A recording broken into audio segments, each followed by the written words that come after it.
और कितने लोग हैं तेरे साथ? बता, हमारे कौन से भेद जानने आए थे तुम लोग? क्यों भेजा कौशल राज ने तुम्हें? बता। युवराज पर आक्रमण क्यों किया तुमने? बताओ। और इतने दिन तू यहाँ पे क्या कर रहा था?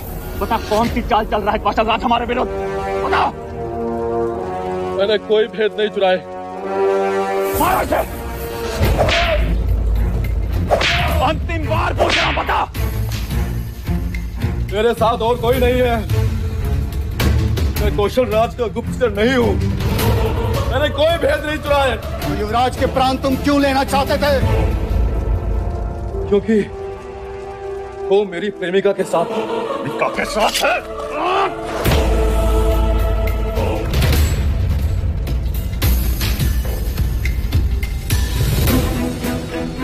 ये सत्य कह रहा है मंजले काका। ये उर्मिला से प्रेम करता है। उर्मिला? वो गणिका और प्रेम? ये सब मनगढ़ंत कहानियां हैं युवराज। ये गुप्तचर है, केवल गुप्तचर। ये राजदूत है जो कौशल राज्य का निमंत्रण देने आया था। राजनीति में गुप्तचर को मुक्त नहीं किया जाता युवराज। राजनीति में राजदूत पर हथियार भी नहीं उठाए जाते, उसे अभय वचन दिया जाता है। राजदूत कभी भी युवराज पर आक्रमण नहीं करते, और इसने तो आप पर। ये दोनों बातें अलग हैं।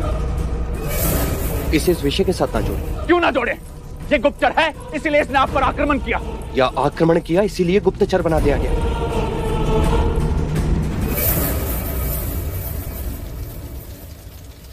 मुक्त कर दो इसे। आप इसे मुक्त नहीं कर सकते। ये आपके अधिकार क्षेत्र के बाहर है। ये राज्य की सुरक्षा का विषय है। इसे केवल महाराज की अनुमति पर छोड़ा जा सकता है। तो फिर आप भी इसे इस तरह से पीड़ित नहीं कर सकते, क्योंकि ये भी आपके अधिकार क्षेत्र से बाहर है।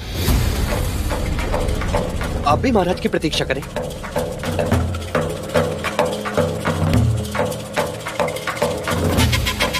युवराज होने के नाते आज मैं इसे एक अभय वचन देता हूं,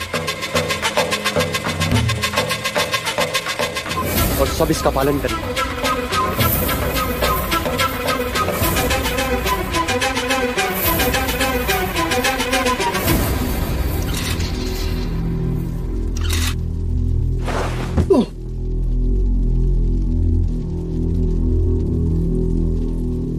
अब मैं बलदेव से एकांत में बात करना चाहता हूं। युवराज, हम आपको अकेला नहीं छोड़ सकते। कहीं इसने फिर से... आप चिंतित ना हो महामंत्री, मैं सुरक्षित हूं। बस आप हमें एकांत दें।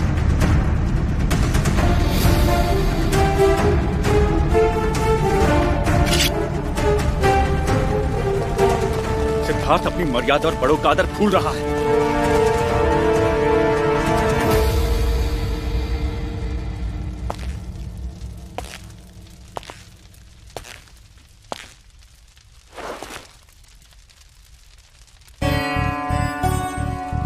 क्या एक गुप्तचर राजदूत का वेश धर कर आया है?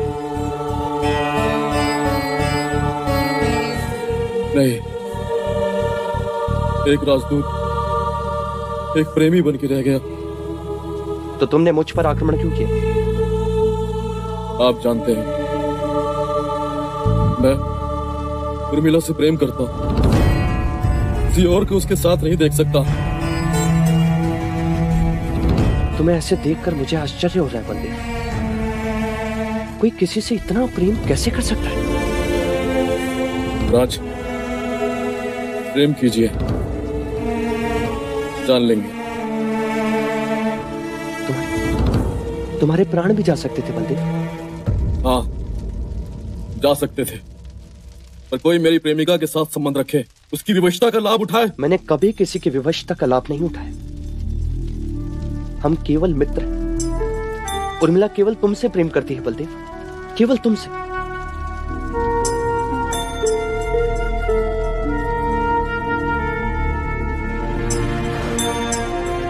क्या तुम उर्मिला से विवाह करोगे? क्या तुम उसे अपनी पत्नी का स्थान दोगे?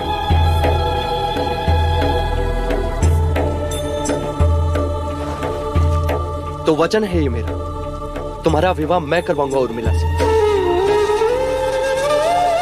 आप धन्य हैं युवराज, आप धन्य हैं।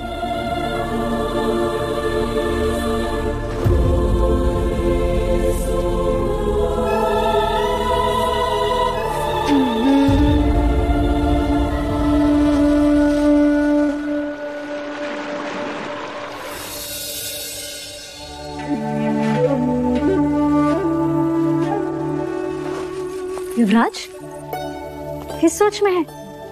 दूसरा बंस तो पहना ही भूल गए। क्या तुमने कभी किसी से प्रेम किया है लौशिका?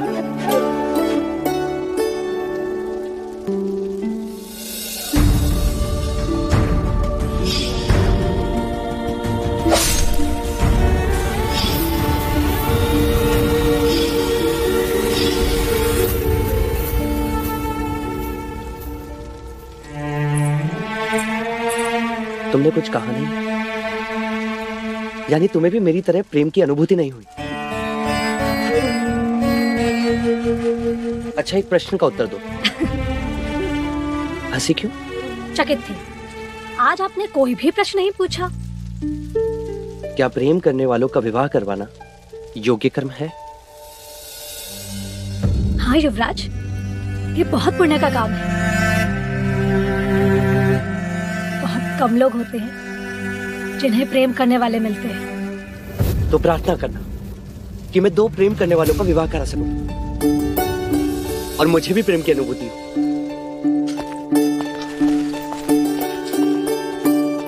तथास्तु। आप प्रेम से अज्ञान हैं और वो भी जो आपसे प्रेम करती है। यशोधरा, आपकी अनुभूति।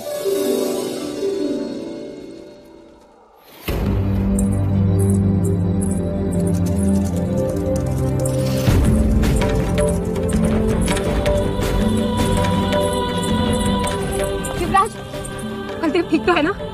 उसे दंड तो नहीं दे क्या? क्या उसे छोड़ देंगे? क्या उसने मेरे बारे में कुछ पूछा? मुझे बोलने का अवसर तो दो। वो बिल्कुल ठीक है। मैं स्वयं उससे मिलकर आया। क्या कहा उसने? क्या हमारे प्रेम की कसौटी पर खरा उतरा वो?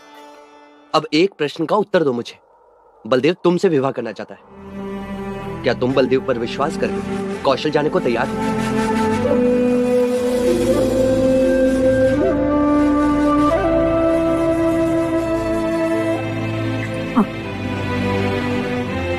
तो मैं तुम्हें वचन देता हूं, तुम दोनों का विवाह मैं करवाऊंगा।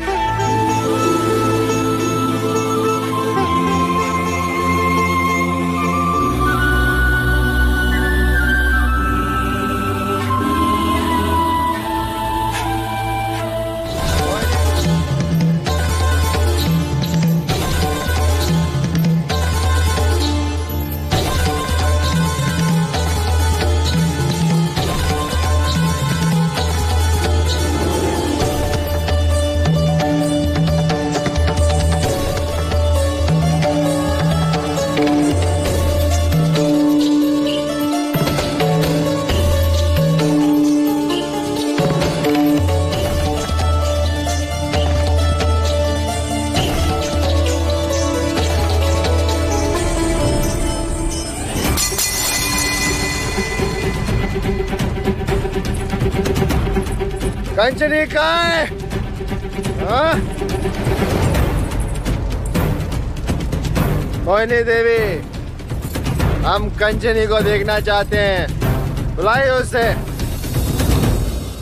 क्षमा कीजिए कुमार, किंतु कंचनी आपकी सेवा में उपस्थित नहीं हो पाएगी। अस्वस्थ है वो। अरे हम भी तो अस्वस्थ हैं कंचनी के बिना। कुमार, वो ज्वर से पीड़ित है। और मैं भी तो ज्वर से पीड़ित हूँ। काम ज्वर से।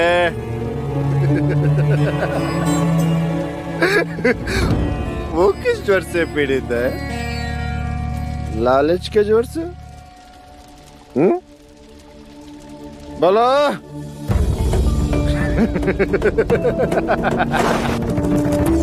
ये लो उसका उपचार, और बुलाओ मेरे उपचार को। जाओ, उठाओ उसे और बुलाओ कंचनी को।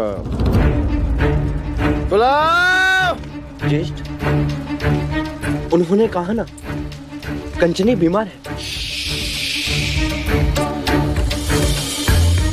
ये रंग भवन है, कोई गुरुकुल या राज दरबार नहीं है। क्या तुम्हारी चलेगी? ये हमारी और कंचनी की बात है। मोहिनी देवी, आप जानती हैं कि कंचनी के नृत्य के बिना हम रात की कल्पना भी नहीं कर सकते। बुलाइए उसे, कंचनी को बुलाइए। कंचनी आएगी और नृत्य करेगी। वो नृत्य करेगी और हम बदहोश होंगे।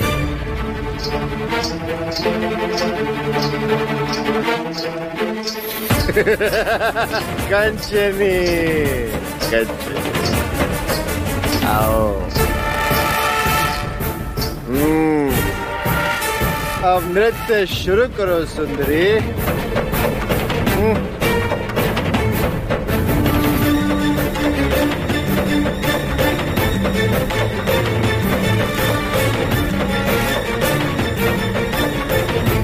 बजाओ, बजाओ।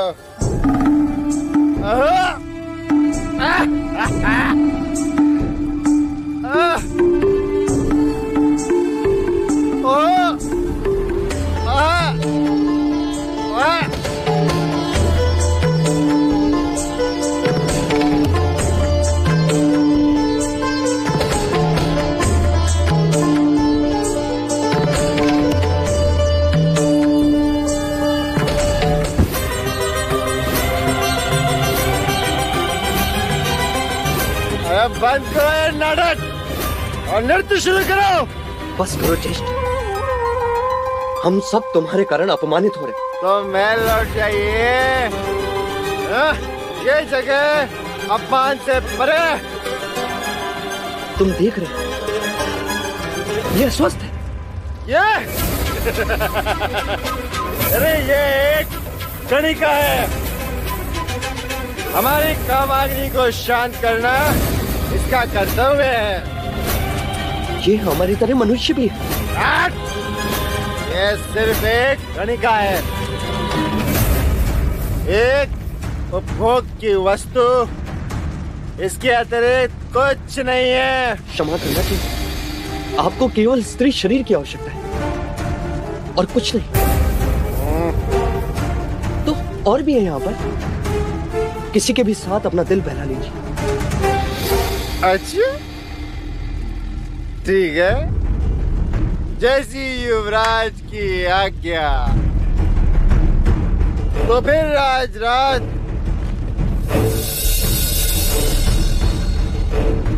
हम अपनी कामाग्नि उर्मिला के साथ बुझाएंगे। चलो उर्मिला, आज देवदत्त के साथ रात बिताओ। बलदेव तुमसे विवाह करना चाहता है। क्या तुम बलदेव पर विश्वास करके कौशल जाने को तैयार है? हाँ। तो मैं तुम्हें वचन देता हूं, तुम दोनों का विवाह मैं करवाऊंगा।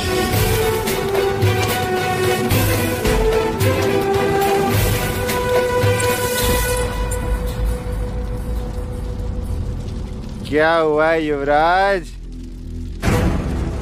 चुप क्यों हो गए?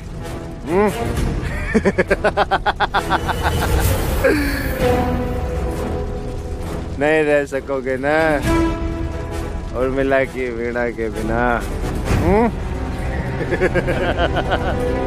कहना आसान होता है युवराज, और करना कठिन।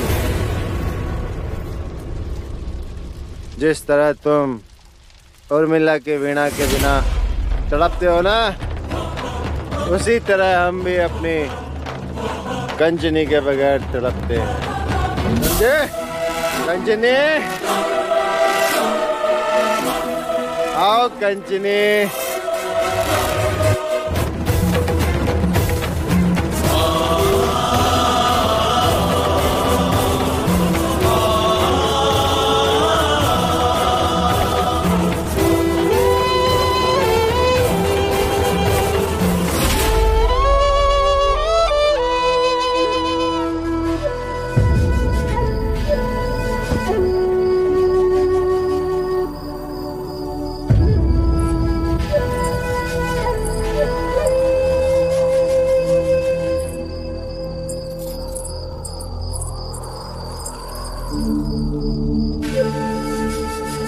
बुझ जाने तो आज दियों को।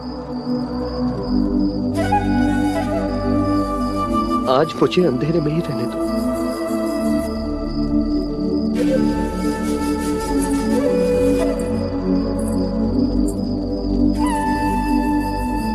क्या वीणा सुनने की इच्छा है?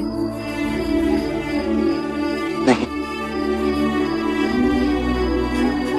आज भीतर ही इतना शोर है कि कुछ सुनाई नहीं देगा। मेरे हृदय में यह बात शूल की तरह चुभ रही। ये सब देखकर भी मैं ज्येष्ठ को रोक न सका। आप और मैं दोनों ही विवश हैं। आज एक प्रश्न और मेरे मन में उठा कि लोग इसे आनंद भवन क्यों कहते हैं?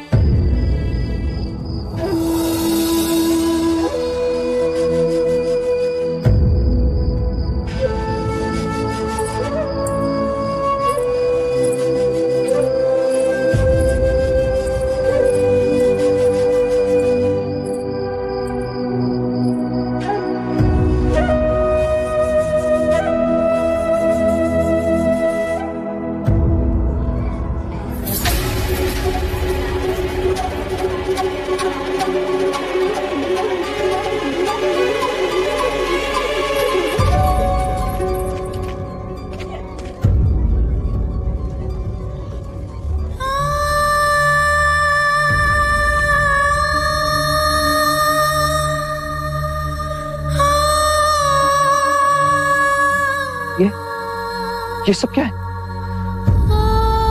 कंचनी की ये हालत? कुमार देवदत्त के लिए कंचनी केवल एक वस्तु है जो उन्होंने गिरा दी, टूट गई। कंचनी ने विरोध क्यों नहीं किया? गणिकाएं विरोध नहीं कर सकती युवराज। यदि हमने विरोध किया तो ये तो अमानवीय है। कोई ऐसा व्यवहार पशु के साथ भी नहीं करता। मैंने बहुत विनती की पर वो नहीं रुके।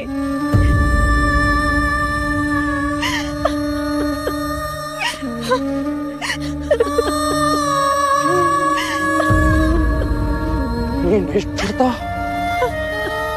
इतना अपमान।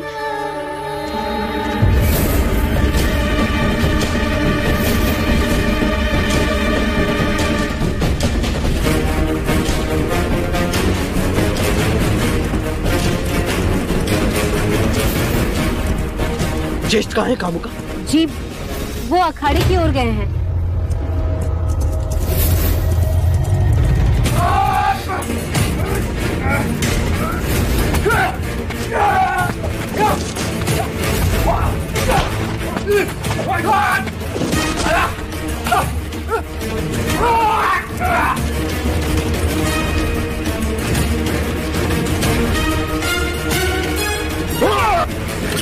शुदा, वो भी एक स्त्री के साथ। जवाब दो, तुमने एक स्त्री के साथ पशुओं जैसा व्यवहार क्यों किया? जवाब दो। वो एक गणिका है केवल, जिसने मेरी इच्छा का अनादर किया। वो बीमार थी। उर्मिला को भेज देता। गणिका से स्नेह नहीं करते। हर मनुष्य को एक दूसरे के साथ स्नेह करना चाहिए। कहना नहीं, तुम तो मनुष्य कहलाने के भी योग्य नहीं हो।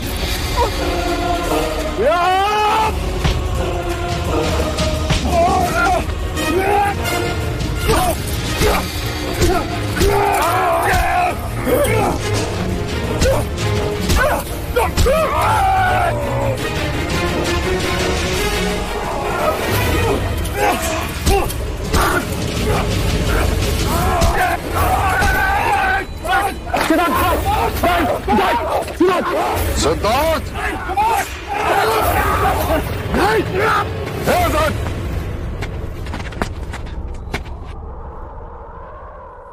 महाराज की उपस्थिति ने तुम्हें बचा लिया देवदत्त, वरना आज मैं तुम्हारा वही हाल करता।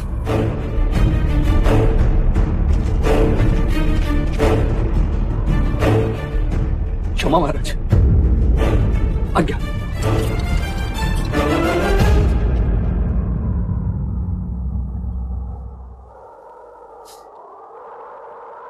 आज तो हर्षोल्लास मनाने का दिन है। सेहानु के वंशज ने अपने ज्येष्ठा पर हाथ जो उठाया है।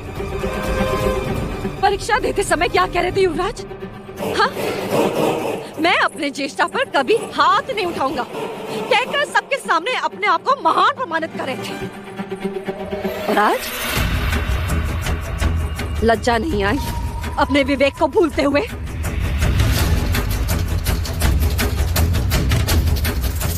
सिद्धार्थ, ये तुमने उचित नहीं किया। जाओ जाके देवदत्त से क्षमा मांगो। क्षमा मैं आपसे मांगता हूँ, किंतु आप जानते नहीं। कारण कोई भी हो, मुझे नहीं सुनना। तुमने मर्यादा भंग की है। हाँ, मैंने मर्यादा भंग की क्योंकि उन्होंने स्त्री की मर्यादा को भंग किया, उसके सम्मान को निर्दयता से रौंदा। तो ये मत भूलिए युवराज सिद्धार्थ की जिस स्त्री की आप बात कर रहे हैं वो कोई देवी नहीं, एक तुच्छ गणिका है। वो गणिका एक स्त्री भी है। उसने देवदत्त की सेवा में उपस्थित रहने से मना किया।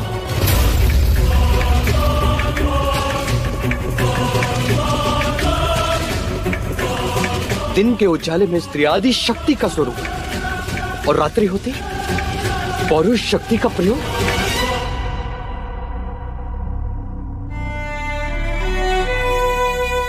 ज्येष्ठा ने आज हम सबको लज्जित कर दिया और विवेक मैं नहीं भूला। संस्कारों की होली ज्येष्ठा ने जलाई और बदनाम हुआ मैं। पिताजी, आज तक मैंने आपसे कुछ नहीं मांगा, किंतु आज मैं आपसे आदेश पत्र की याचना कर सकता हूं। कहो पुत्र। अब यह आदेश दें कि आज के बाद कोई भी स्त्री, चाहे वो गणिका ही क्यों ना, किसी भी पुरुष के साथ संबंध बनाने से इनकार कर सकती है। और उसके इनकार करने पर कोई उसके साथ जोर जबरदस्ती करता है, उसके सम्मान को ठेस पहुंचाता है, तो उसे वही दंड मिलेगा जो एक हत्यारे को दिया जाता है।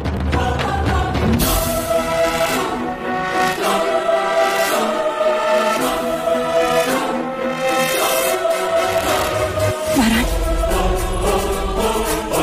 सिद्धार्थ की बात योग्य है। ये स्त्री की भलाई की बात कर रहा है। ठीक है सिद्धार्थ, जो तुम चाहोगे वही आदेश होगा। आपका ये आदेश मेरे लिए आपका दिया हुआ सबसे बड़ा उपहार है पिताजी। आगे।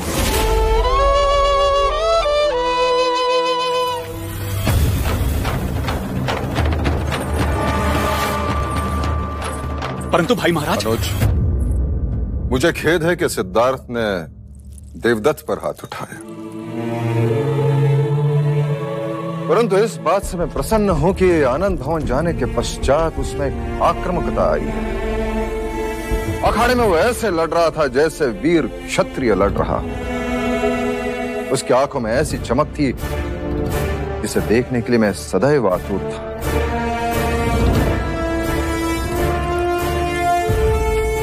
बधाई हो देवी। मैंने आज तक सिद्धार्थ को जब भी देखा एक बालक की तरह देखा, परंतु आज पहली बार सिद्धार्थ में एक पुरुष को देख रहा हूं।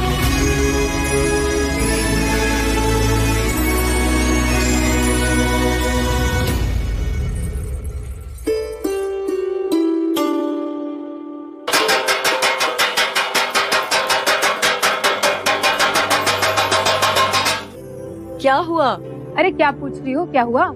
यूं कहो, युग बदलने का संकेत है। मैं कुछ समझी नहीं।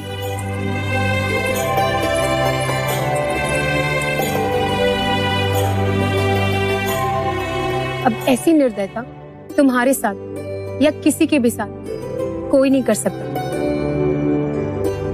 युवराज भी नहीं। ये तो क्या कह रही है? युवराज के कहने पर महाराज ने आदेश निकाला है। अब कोई भी स्त्री किसी भी पुरुष के साथ संबंध बनाने से मना कर सकती है,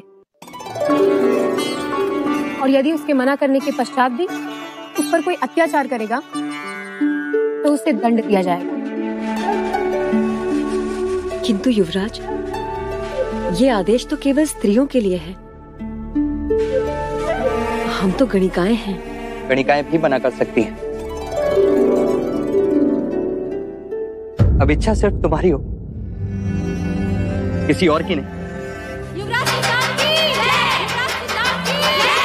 युवराज सिद्धार्थ की जय! युवराज सिद्धार्थ की जय! ये बात किसी चमत्कार से कम नहीं है युवराज। आपने केवल हमें ही नहीं, अपितु संपूर्ण स्त्री जाति को गौरव प्रदान किया है।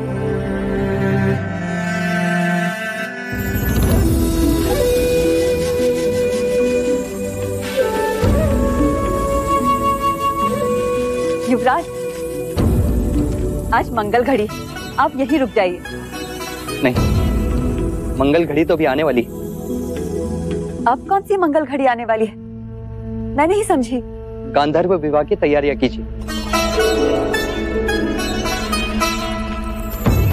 आपकी इस वीणा को लेने कोई आ रहा है। तो क्या विवाह होगा? बारात आएगी?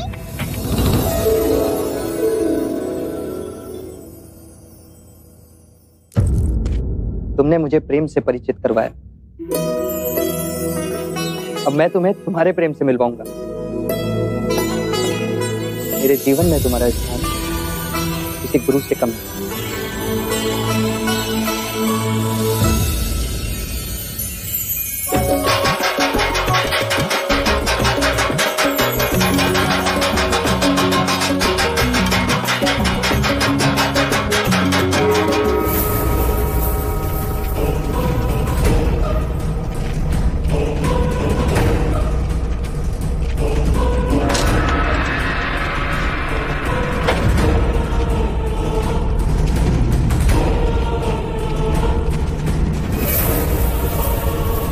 बलदेव,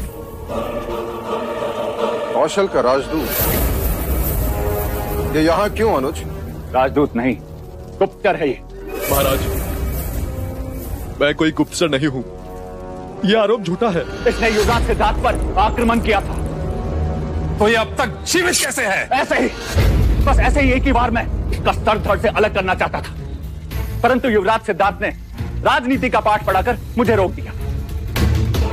कहने लगे कि आपकी आज्ञा के बिना मैं इसे मार नहीं सकता। उन्होंने इसे अभय वचन दिया। सिद्धार्थ ने? जी भाई महाराज। महाराज, युवराज सिद्धार्थ पधार रहे हैं।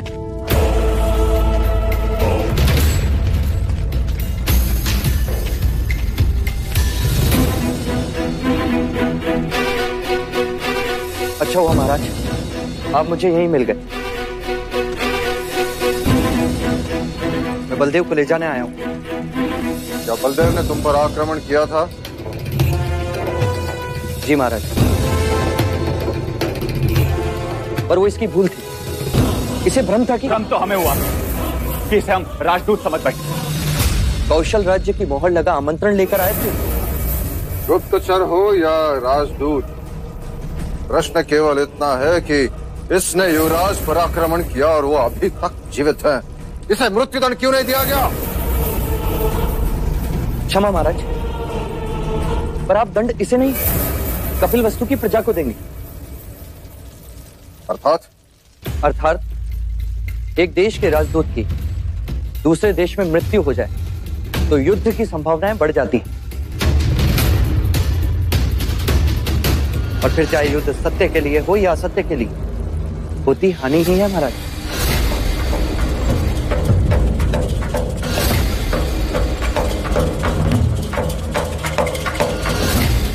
तुम्हें मुक्त किया जाता।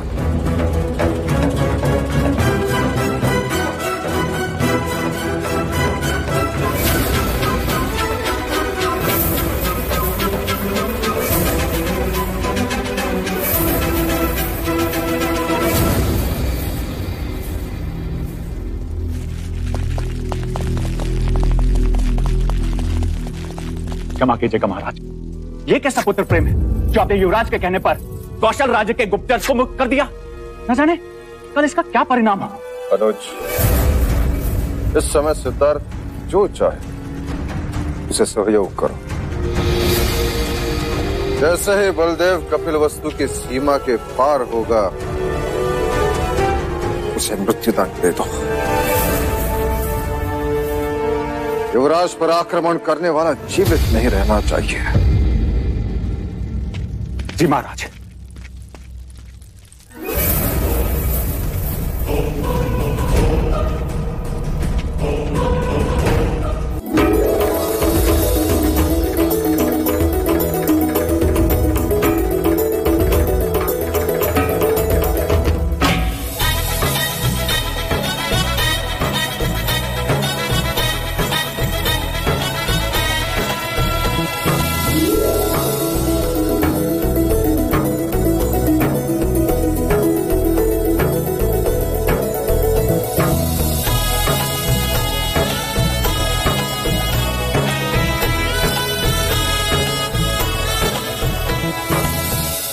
पैर मेरे नहीं, बड़ों के और माता पिता के छूना।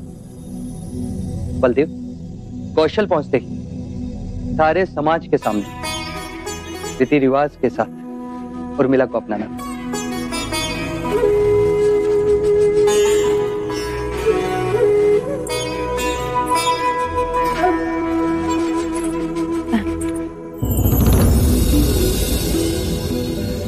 सुखी रहो। अब मुड़ के यहाँ दोबारा कभी मत देखना। अपनी सारी स्मृतियां गंगा जी में बहा दे।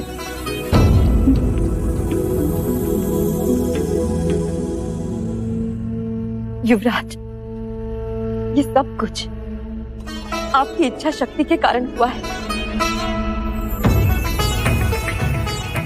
यहाँ मंडप रोज सजते हैं, सुहाग रात रोज मनाई जाती है, किंतु विवाह आज पहली बार हुआ है। ये शहनाइयां आज पहली बार बजी है। आपको बहुत बहुत बहुत धन्यवाद।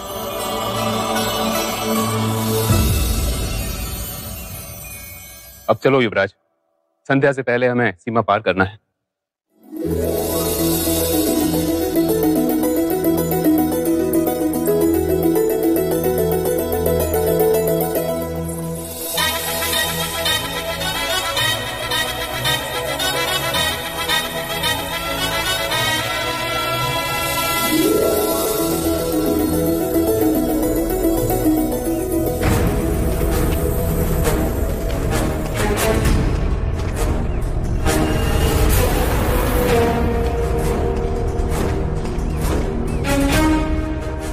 जैसे ही वो कौशल देश की सीमा में पहुंचे, उसे मार देना।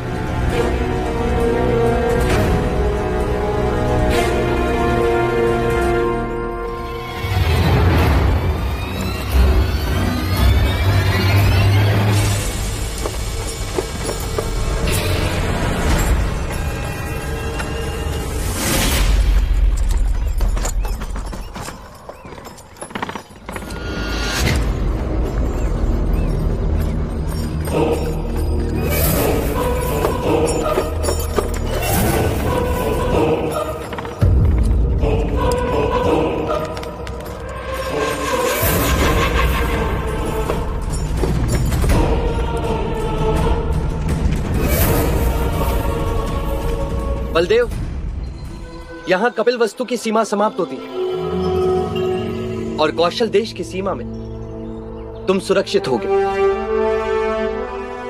चन्ना, इन्हें आगे तक छोड़ दो।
सत्य कथा, पुरुषार्थ कथा। सुनो सुनो सिद्धार्थ कथा।